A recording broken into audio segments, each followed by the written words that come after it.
It's been a cold week, like really cold. It's been snow on the ground for about a week. That's a long time here. Ugh. My dogs are pulling me. I had a major shift over the weekend, and I don't know if I can put it into words, but I'm going to try.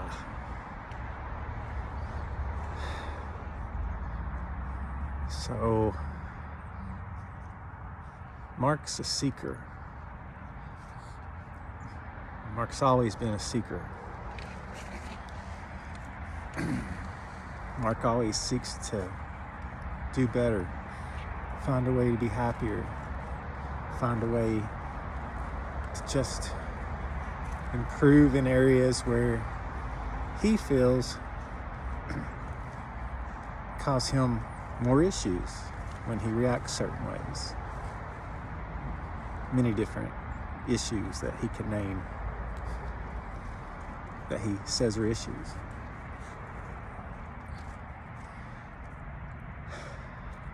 I've known all that was fine, and I knew it was all stories. So I knew that there really aren't issues unless I say they're issues. I knew that the stories were just that.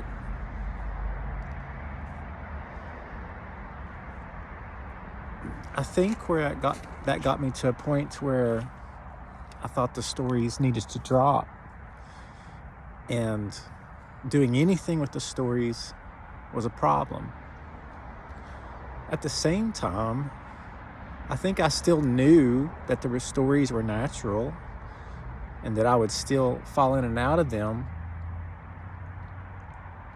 but I still saw that as a problem, even though I still said that was okay. So, paradoxes as usual, but so I was going around feeling much freer, much less thinking in a lot of topics and rumination, and I thought I wasn't seeking. I was seeking still. So I think in my head I had pared down the things that I had identified as problems so that I was not looking for specific one problem by problem solution, but I was looking for overall information about consciousness and all those things, taking in all those different views,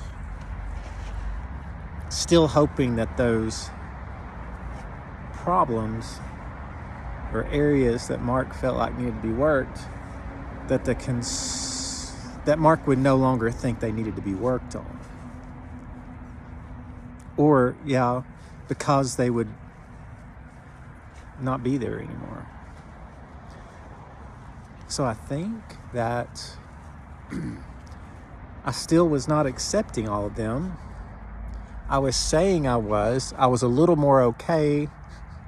I wasn't getting as mad about the realization that I still had certain things that Mark felt like were less than preferable in that he did not necessarily want to react certain ways, but still did.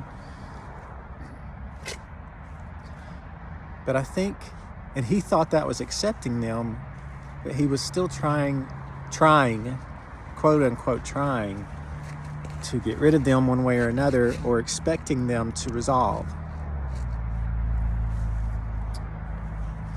And when they ebbed and flowed, Mark would ebb and flow with them. And my higher self, my awareness of Mark, was seeing that still as troublesome and a speed bump. Something to be addressed one way or another. maybe.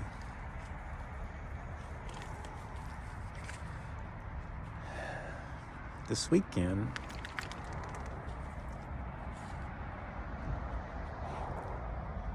it's so hard it's so hard to describe a shift in perspective like this. We all know. I realized that Mark is a seeker and will always be one. Our characters are seekers on a hero's journey. That's not going to change. That's what the characters are. We're here to experience getting to the knowledge that we already know away from here. It's seeing how that knowledge can be learned and how it can develop based on lots of different circumstances rather than just knowing it, everything. Because all the knowledge is all there. In consciousness, everything's known. So our experience here is totally the experience of evolving to those places and evolving to that vast, all-encompassing knowledge, to give it color, to give it depth, to give it perspectives, to see that it comes from everything. Every scenario leads there eventually, one way or another. So, seeking's not a problem for the character. Seeking's not a problem for the character. The character wanting to do better and be better is part of the character and the story. And it's all more than okay. It's totally the experience we're having on purpose. The magic is that the magic is that I no longer see anything about Mark as something to be fixed, which I may have said that or thought that I knew that before, but I didn't believe it. But Mark will still feel that way, and that's great. But I no longer will put any effort, like focused effort into it. I don't need to. Mark's journey is going to be a journey. Regardless, his experiences are going to be a journey. He's going to always do things and have certain tendencies. And it's not only okay, it's the way it should be, but in a way it is. But I was getting caught up by it still, thinking that I was aware because I saw it, and I did see it, but I was still connected to it. I was still reciting the stories, ruminating the stories, digging through the stories. I knew they were stories, but I was still actively digging around in them. So hard. Now, another example, little things that Mark does because of those efforts and those beliefs that he has. He doesn't, want to really hurt anybody. He second guesses things. He feels guilty about things that he's done, that he wishes he had done something differently. It's not a matter of, I'm going to do whatever I want, fuck everybody. It's not a matter of, I can't do anything I want, I'm controlling myself because of everybody.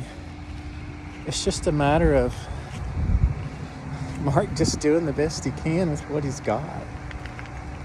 But a higher view of Mark, a outside of Mark, can appreciate all that now and see no error there. That is the experience I'm having.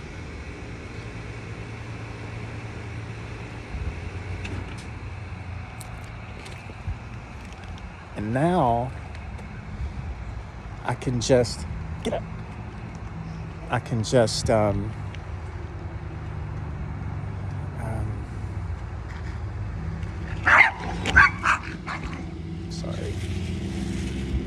Anyway, so come on, let's go this way, kids. So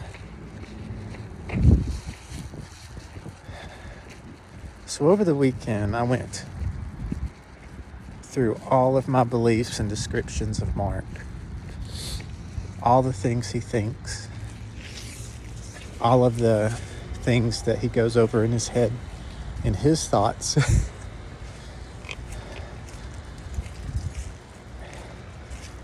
And instead of classifying them as desirable or undesirable, instead of getting upset that Mark still had certain beliefs that affected his actions,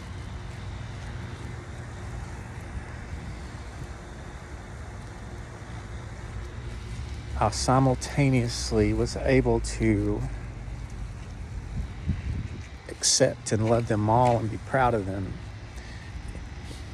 Even the ones that infringe on his life, like checking things, over apologizing, those kind of things, going out of my way to worry about possibly having hurt someone. So before, I thought, I've got to stop doing that. Mark's got to stop doing that. So I'm aware of it, so I've got to stop doing it. I've got to see how I can stop doing that. How can I let that go? Well, it's not letting those tendencies and activities go. It's letting go of taking that as fact and not just the story and character that you're living, which can continue to be just fine and exist and do whatever its thing is. And from a level of awareness, I can step in I'm more in tune to my intuition, whereas Mark is not. Mark's living the story. So if I, as my larger awareness, is more in tune with my intuition and knows that Mark's perceptions are just Mark's thoughts and stories and perceptions, then my intuition will help have clarity for Mark being able to step out of patterns or see potential new actions that he can do or new routes that he can take that might change the story. But it's not a rejection of the story he has. And it's not saying that the story is wrong and shouldn't exist. And it's not saying that Mark the character is bad. Mark the character's fine. He's actually pretty awesome. Because I realize that at the bottom of all of these beliefs and rituals and things is really just a desire for acceptance and caring about people.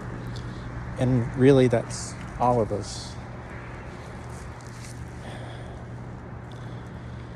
Everything else just comes out of pain and perceived deficiencies and all those things that we come up with to blame ourselves and to put ourselves at fault. But all those things are integral to the journey, because you don't start the journey at the end of the race. And you don't start the journey with full clarity of knowing how long it's going to take to finish and that you're going to win for sure. Fortunately, we know that this is a no-lose game eventually. I do know that. There's no losing. But the journey and the experience, all of it, is why we're here. They're not a problem. They're not an oopsie.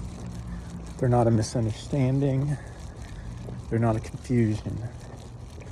It's just a matter of whether you know that this is just a hero story or not.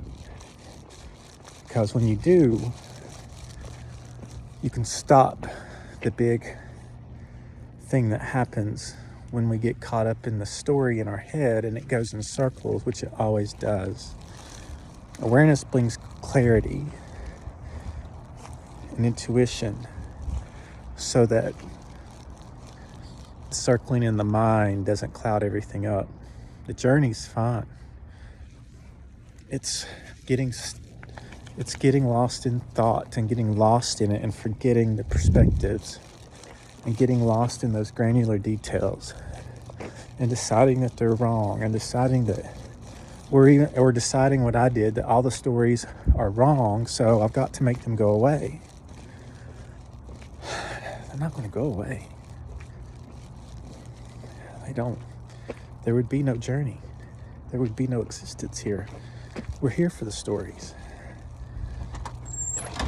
You just want to be the viewer on the TV so that you always know that this is just an episode. It will be over. The season will end. And remember too, when you're watching an episode, you always know what the character should have done. You got the perspective. You can see clearly. They can't see everything right in there. It's written that way.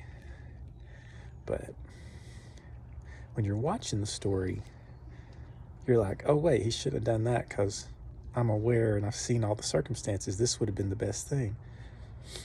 That's what you can do.